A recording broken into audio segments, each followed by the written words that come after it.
You know him as the smooth, charming James Bond. But behind that cool smile, Pierce Brosnan has been holding on to some serious Hollywood grudges. At 72, he's finally naming names, and some of them might surprise you. Let's break down the 6 people Pierce Brosnan admits he'll never forgive, and why.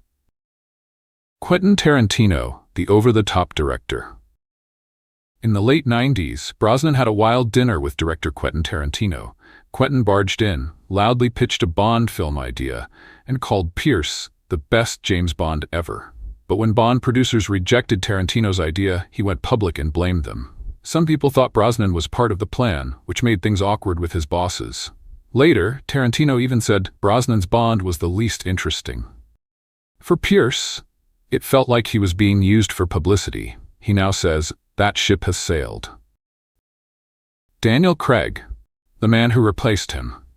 When Daniel Craig became the new Bond in 2006, Pierce didn't just feel replaced, he felt erased. Suddenly, everyone acted like Brosnan's Bond years were a mistake.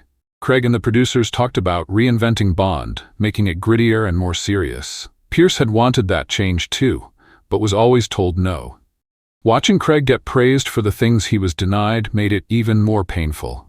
Though Pierce wished him well in public, behind the scenes, he was deeply hurt. Sean Bean, the rival on set. It started on the set of GoldenEye in 1995. Sean Bean played Bond's enemy in the movie, but Pierce says the tension wasn't just acting. Bean stayed in character even off-camera, cold, intense, and competitive. He made it clear he saw Pierce not as a teammate, but as a rival. Worse? Years later, Bean criticized Brosnan's entire Bond era, calling it too slick. That felt like a deep stab for Pierce, who helped save the franchise after a 6-year break. Halle Berry, the co-star who turned cold. During Die Another Day, Pierce was proud to share the screen with Oscar winner Halle Berry. He even supported a spin-off film for her character, Jinx.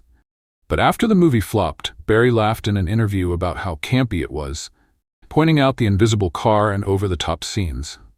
Pierce felt betrayed. He had defended her, and now she was trashing the film that ended his Bond career. He now avoids her at industry events and never mentions her name when asked about past co-stars. Mel Gibson, the moral line. Some feuds are personal. This one is about principles. After Mel Gibson made anti-Semitic comments during a DUI arrest in 2006, many in Hollywood stayed silent. Not Pierce. He flatly said, "I won't work with racists or bigots." He even turned down a project Gibson was producing. Why so strong? Pierce grew up in Ireland during religious conflict. He knows the damage hate can do. For him, this wasn't just about Hollywood, it was about right and wrong. Hugh Grant, the quiet rival. You wouldn't expect it, but Pierce and Hugh Grant have had a quiet feud for years. It started when Grant said he'd rather be a corpse than play James Bond. To Pierce, that was a direct insult. They were even up for some of the same romantic roles in the 2000s, and Grant's bumbling Englishman style rubbed Brosnan the wrong way. But the final straw was a drunken joke Grant made about Brosnan being fired from Bond. Since then, Pierce won't attend events where Grant is present. Today, Pierce Brosnan is older, wiser, and no longer afraid to speak the truth.